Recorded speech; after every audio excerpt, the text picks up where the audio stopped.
जय हिंद साथियों, मैं हूं अतुल और स्वागत है तुम्हारी आज की क्लास में। तुम्हें पता है नाउन चैप्टर हमारा चल रहा है, पहली क्लास हो चुकी है। जिसने पहली क्लास नहीं देखी है भैया पक्का देख लेना। उस पे हमने सीखा कि नाउन क्या होता है, आइडेंटिफाई कैसे करते हैं नाउन को, कितने टाइप के नाउन होते हैं और फिर एग्जाम में तुम्हारे कौन कौन से कॉन्सेप्ट आते हैं वो भी हमने देखे थे। तो पहला कॉन्सेप्ट हो चुका था, आज हम सेकंड कॉन्सेप्ट से करेंगे। और अगर किसी ने पहली क्लास नहीं भी देखी है तो उसको भी समझ पा जाएगा। तो इसलिए आप फोकस के साथ देखो, बिकॉज एग्जाम आने वाला है। तो हर एक चीज बिल्कुल सटीक वे में करेंगे। बिना टाइम वेस्ट के सीधे चैप्टर को स्टार्ट करते हैं।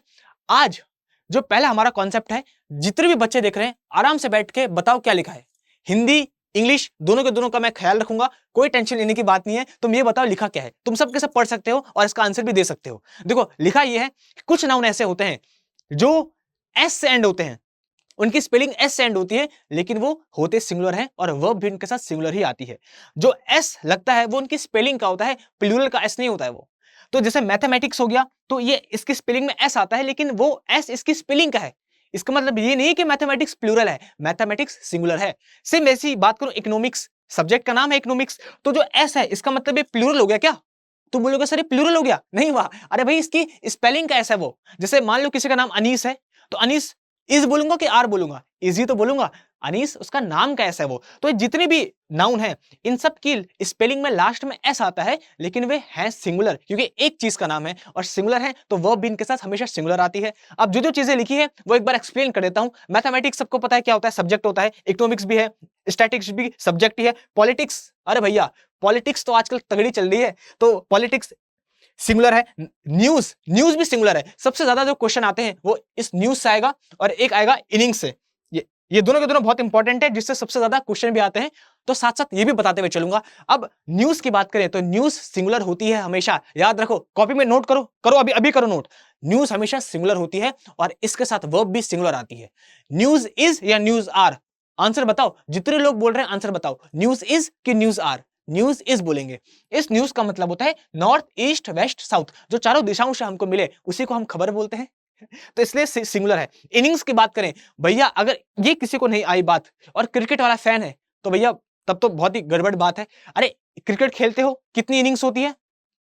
दो ही होती है ना, तीन तो कोई नहीं बोल रहा। हाँ बताएंगे उसको वरना सब मिलके। तो दो इनिंग्स होती है, लेकिन इनिंग्स ही बोलते हैं। एक होती बैटिंग, एक होती फील्डिंग। जब बैटिंग कर रहे हैं तो भी हम ये बोलेंगे कि बैटिंग की इनिंग्स चल रही है, और जब फील्डिंग करेंगे तो भी हम ये बोलेंगे कि फील्डिंग की इनिंग्स चल रही है। बोलेंगे इनिंग्स, इनिंग नहीं बोलेंगे। अब ये मत बोल देना तुम किसी लड़की की तरह, जो एक तुमने देखी होगी एक रील, एक लड़की बोल रही थी कि ये दोनों रन ले रहे हैं तो एक रन गिरेंगे कि दो रन गिरेंगे। तो ऐसी गड़बड़ नहीं होनी चाहिए भैया। इंडिया तो फेमस क्रिकेट के लिए, तो इनिंग्स के बारे में पता होना चाहिए। तो इनिंग कुछ नहीं होता है, इनिंग्स ही होता है, सिंगुलर होता है। जिम्नास्टिक की बात करें, एरोबिक्स की बात करें, ये सबको पता है मेन मेन वर्ड। जेनेटिक्स की बात करें जिसपे हम जीन्स के बारे में सीखते हैं, बायो वाले दिल ठोक के मारो कि ये सर जेनेटिक्स पढ़ा है हमने। लिंग्विस्टिक्स की बात करें तो ये भी बड़ा इंपॉर्टेंट है, इस पे भी टिक करो। हर एक चीज बताऊंगा एग्जाम में क्या इंपॉर्टेंट है, सबसे ज्यादा क्या पूछा जाता है। लिंग्विस्टिक उसको बोलते हैं जो लैंग्वेज का एक्सपर्ट होता है, किसी भी लैंग्वेज का एक्सपर्ट। प्रीवियस क्लास पे मैंने एक बताया था, एक मूवी है अराइवल जिसपे एलियंस आते हैं, तो उसमें जो हमारी हीरोइन होती है वो लिंग्विस्टिक होती है, वो एक्सपर्ट होती है, तो उसको बुलाते हैं। अब क्या स्टोरी है वो तुम बाद में देखना। अबे अभी सर्च मत मार भैया, पहले क्लास पढ़ ले। हाँ तब उसके बाद आराम से मानना सर्च। फोनेटिक्स की बात करें तो ये होता है जब हम साउंड की स्टडी करते हैं, कैसे किसी भी चीज को प्रोनाउंस करते हैं। बिलियर्ड्स खेला होगा तुमने। अभी कुछ कुछ बच्चे हैं सर क्या होता है ये, अभी मैं बोलूंगा ना समझ जाएंगे वो। पूल खेलते हो, पूल, हाँ स्नूकर, मस्त, तो उसी को बोलते हैं बिलियर्ड्स। तो गेम का नाम है, एक ही गेम है तो सिंगुलर ही है। फिजिक्स हो गया, एथिक्स नैतिक चीजें होती है, एथलेटिक्स, सिविक्स, इलेक्ट्रॉनिक्स, ये सब के सब नाउन सिंगुलर होते हैं और हमेशा अपने साथ वर्ब भी कैसे लेते हैं? बोल भाई कैसे लेते हैं? प्लूरल लेते हैं, सॉरी सिंगुलर लेते हैं।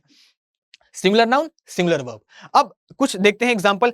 Mathematics is a difficult subject. अब हम सब्जेक्ट की बात कर रहे हैं तो ये नाउन कैसा है? सिंगुलर, मैथमेटिक्स, इसलिए वर्ब भी कैसा है? ये सिंगुलर।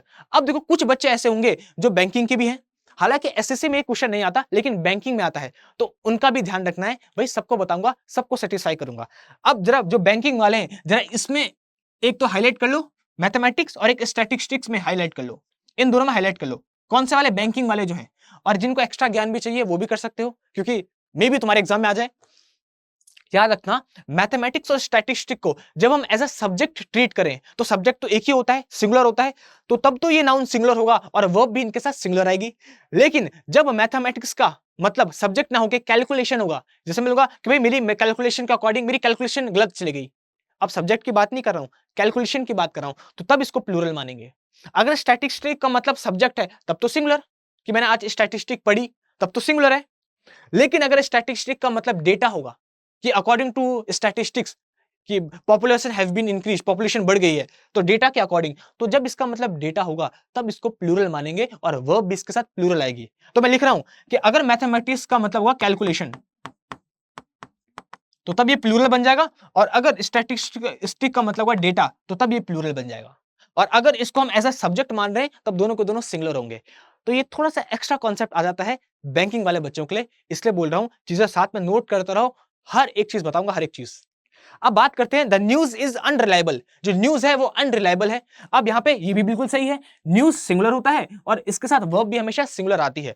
अब अगर तुम्हारे एग्जाम में जो क्वेश्चन आता है एरर में, वो ऐसे दे देगा द न्यूज आर अनरिलायबल, तो गलत हो जाएगा, न्यूज सिंगुलर ही होती है और वर्ब भी, बोलो भाई मेरे साथ बोलो, वर्ब भी कैसे आती है, सिंगुलर ही आती है हमेशा। अब इतना तो तुम्हें समझ पा चुका है, लेकिन तुम बताओ अनरिलायबल का मतलब क्या होता है।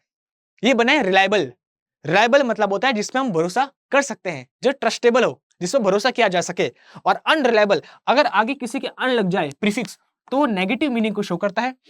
किसी के पीछे एबल लग जाए तो वो एडजेक्टिव को शो करता है, सफिक्स, तो इसको बोलते हैं प्रीफिक्स सफिक्स।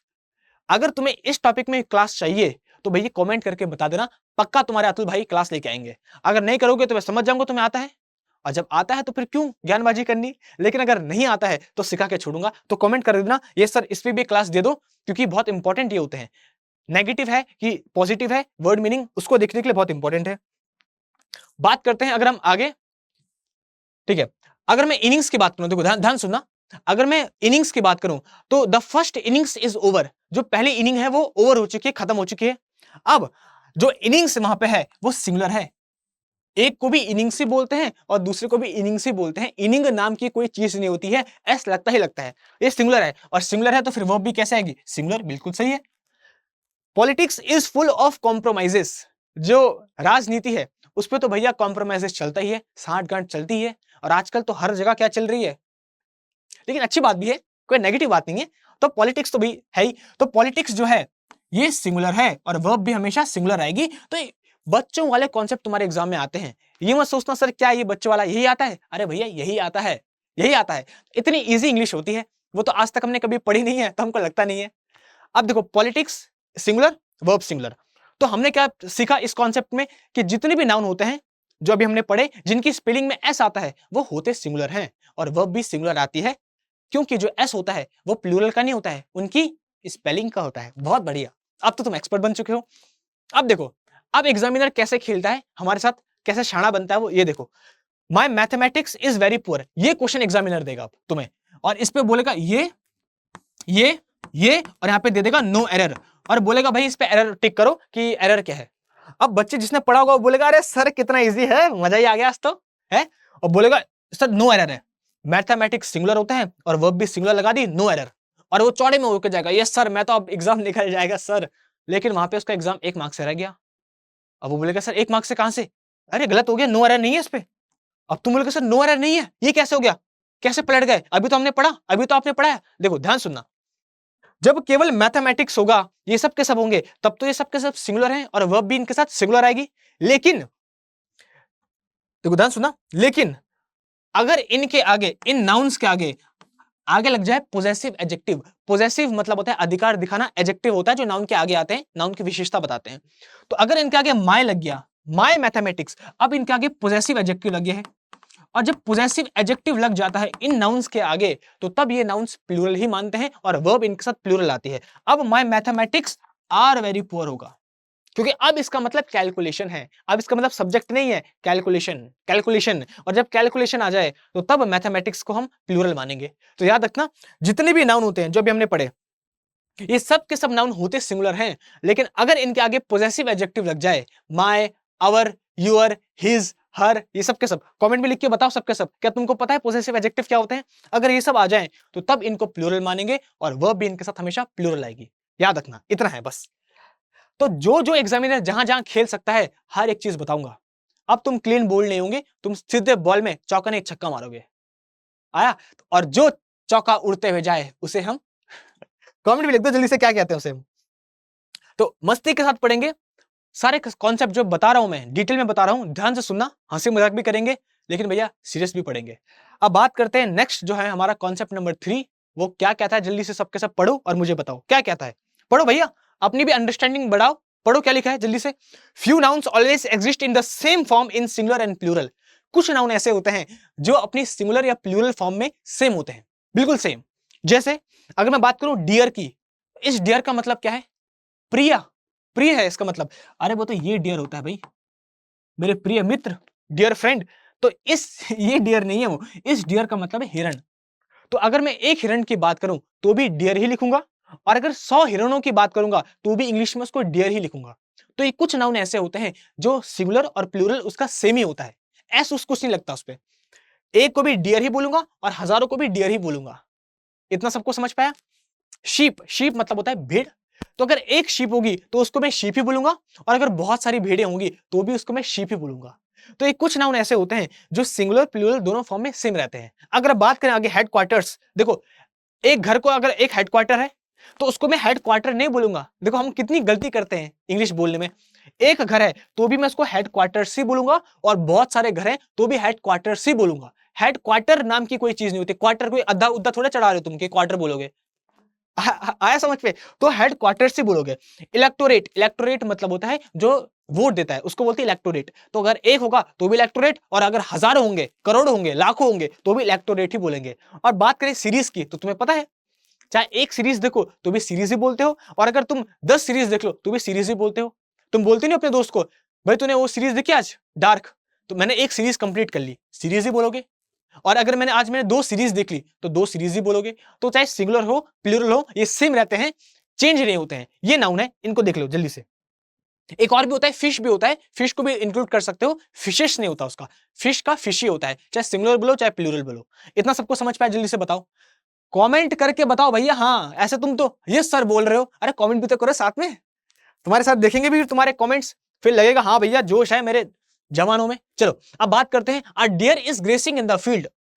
इसका मतलब है एक हिरण चल रहा है फील्ड में, तो एक सिंगुलर नाउन है तो इसलिए सिंगुलर वर्ब आई है, बिल्कुल सही है। Many deers are grazing in the field.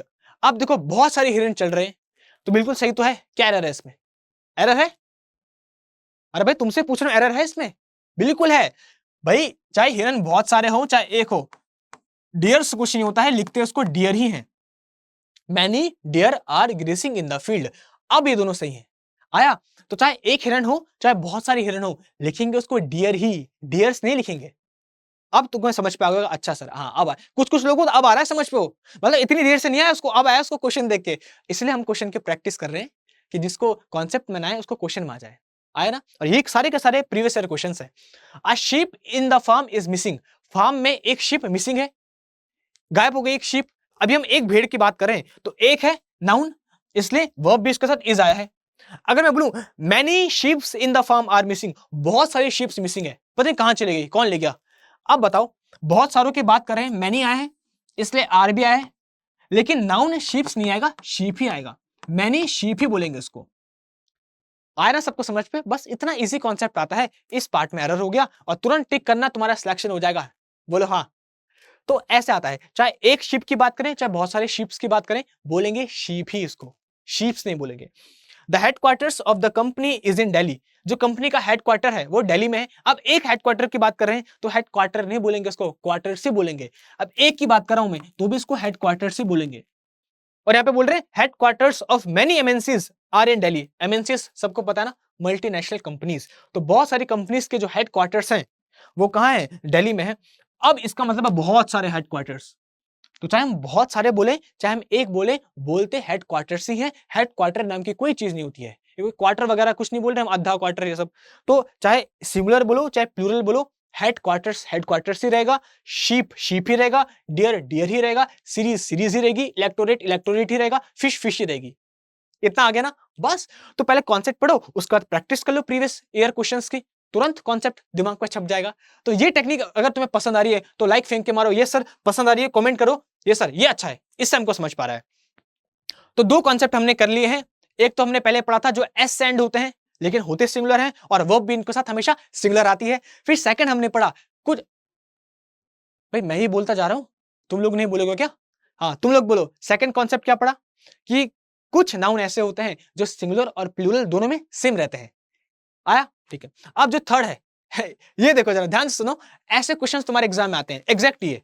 और अगर मैं बोलूंगा कि जितने भी बच्चे देख रहे हैं एक बार इसको पढ़ो और उसके बाद मुझे ये बताओ कि एरर किस पार्ट में है, बताओ कौन से सही है कौन से गलत है। तो तुम बोलोगे I bought 2 dozen apple, I bought 2 dozen apples, I bought a dozen. भाई सर मैं नहीं ले रहा, एप्पल नहीं ले रहा, मेरे को मैं खरीदूंगा नहीं कभी एप्पल समझ में नहीं आ रहा सर कुछ, क्या ये सब के सब सेम ही है, कैसे बताएं कि किस पार्ट में एरर है क्या सही है। अब देखो टफ लग रहा है।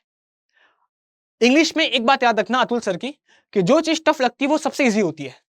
मेरे साथ बोलो, मेरे साथ बोलो, जो चीज इंग्लिश में टफ लगती है वो सबसे ज्यादा इजी होती है। अब तुम्हें टफ लग रहा होगा सर कैसे बताएं कैसे।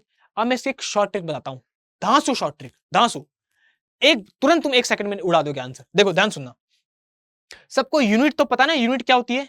यूनिट वो होती है जिस पे हम किसी चीज को नापते हैं, जैसे पानी को नापते हैं लीटर में, रोड किलोमीटर में, इतना सबको पता है। तो यूनिट होती है जिसपे हम किसी चीज को नापते हैं। आया इतना सबको समझ? ठीक है। जब भी मैं किसी यूनिट की बात करूं, ध्यान से सुनना, जब भी मैं किसी यूनिट की बात करूं, यूनिट कैसे हो सकती है? या तो हो सकती है डजन। डजन में किसको नापते हैं जरा बताना। डजन का मुझे कमेंट करके डजन का मतलब बताओ कि डजन का मतलब होता क्या है और किन किन चीजों को हम डजन में नापते हैं। 2-3 एग्जांपल भी लिखना कमेंट में। जैसे डजन हो गया, जैसे हो गया 100, जैसे हो गया 1000, जैसे हो गया लाख, बहुत सारे। आया? तो ये सब के सब हमारी यूनिट है जिसपे हम किसी भी चीज को नापते हैं। लीटर कुछ भी हो सकता है वो। बताओ इतना सबको समझ पाया? भाई कमेंट करते रहा करो यस सर आ रहा है समझ पे। तो हम आगे की कहानी में बताऊं।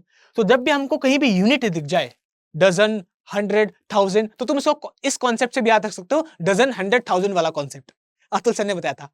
तो जब भी तुम्हें कोई भी यूनिट दिख जाए और अगर उस यूनिट के आगे तुम्हें नंबर गिवन हो, अगर इस यूनिट के आगे तुम्हें कोई भी नंबर गिवन हो, नंबर कैसा हो सकता है? या तो वो होगा ए, या तो होगा 1, या तो होगा 2, या तो होगा 3, 4, बोलते रहो जितने बोलो। अब ए भी एक नंबर ही है क्योंकि ए दिखाता है एक संख्या को, तो ये भी नंबर ही है। आई बॉट अ पेन, मैंने एक पेन खरीदा, तो एक ही पेन है। तो ए बोलो, 1 बोलो, 2 बोलो, जितने भी तुम बोल रहे हो ये सब के सब नंबर हैं।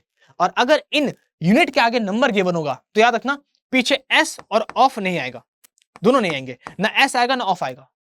ध्यान सुनना। और अगर आगे नंबर गिवन नहीं होगा तो फिर पीछे एस और ऑफ दोनों आएगा।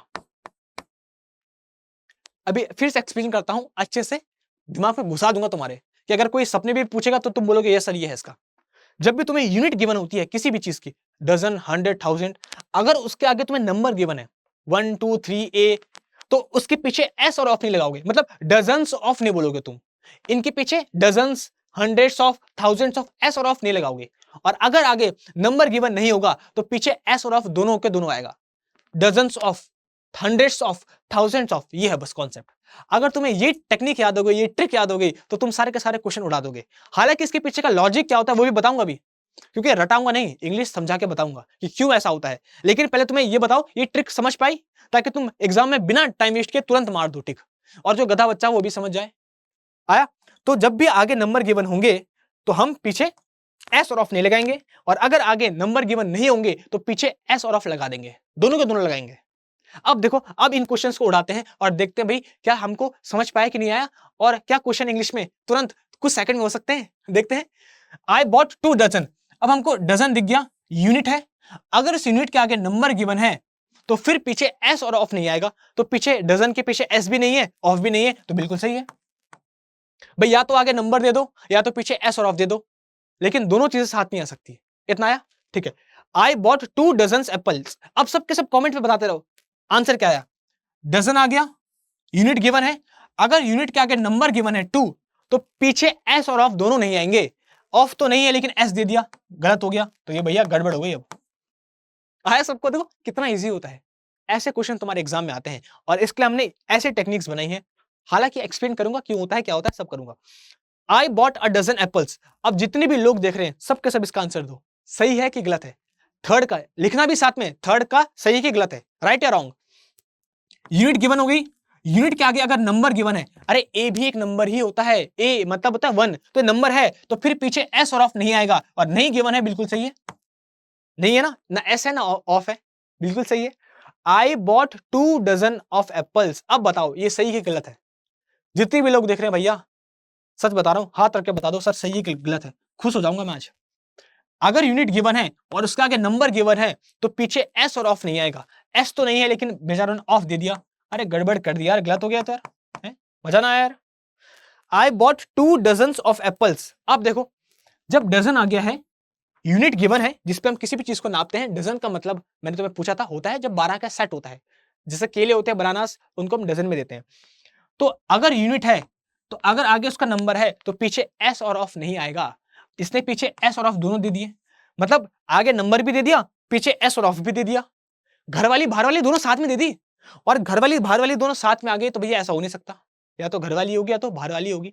तो या तो आगे नंबर ही होगा या तो पीछे एस और ऑफ ही होगा। तो किसी भी एक को हटा दो, या तो इसको हटा दो या तो इसको हटा दो। भैया हम हटा देते हैं इसको, घर वाली को रखेंगे, बाहर वाली को हम निकाल देंगे। आया तो गलत हो गया। दोनों चीजें नहीं, केवल एक ही चीज आएगी, या तो आगे नंबर लगा दो या तो पीछे एस या ऑफ लगा दो। अब बताओ लास्ट वाला, I bought a dozen of apples, क्या ये सही है? और अगर किसी ने इसका गलत आंसर दिया तो उसको क्या सजा दी जाए, तुम कमेंट करके बता दो। क्या कहे जाए? उसके पीछे हंटर बजाया जाए, है डंडे मारे? अगर आगे यूनिट है, अगर ये यूनिट है, आगे नंबर है ए, तो पीछे एस और ऑफ नहीं आएगा। एस तो नहीं है लेकिन ऑफ है, गलत हो गया, ये भी गलत।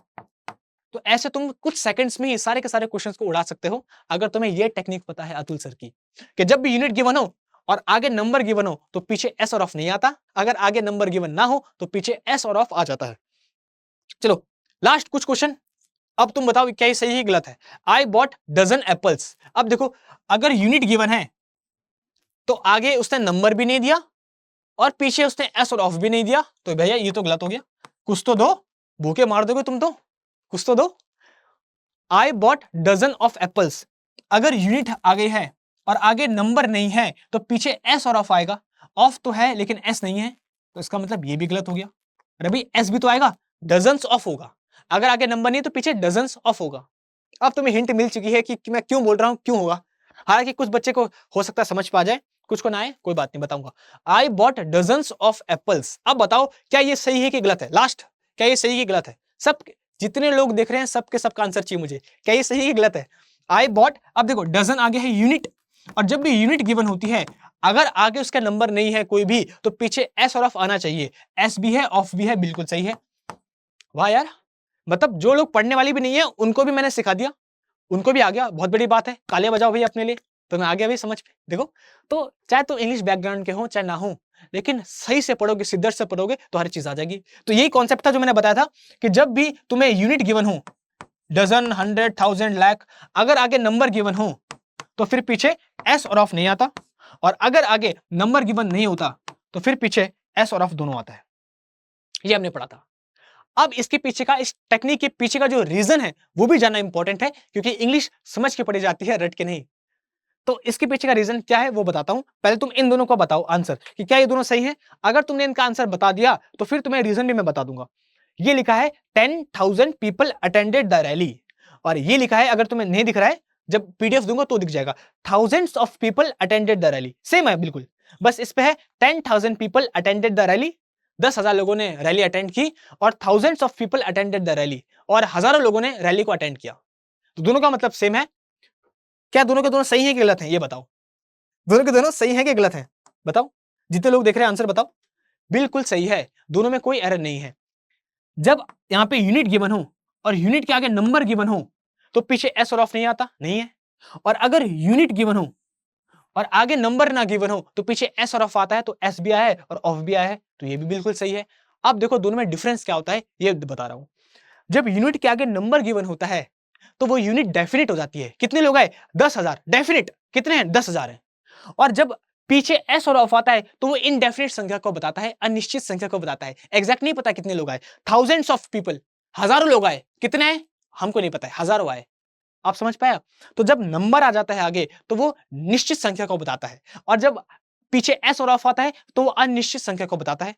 अब एक डेफिनेट को बता रहा है, एक इनडेफिनेट, और मैं अगर दोनों को साथ लगा दूं, मैं ऐसे बोल दूं 10,000 ऑफ, हाँ बताओ, 10,000 लोग, 10,000 लोग, तो ये तो कुछ बना ही नहीं, ना ये डेफिनेट हुआ ना ये इनडेफिनेट हुआ। आया? इसलिए दोनों के दोनों साथ पे नहीं लगते हैं।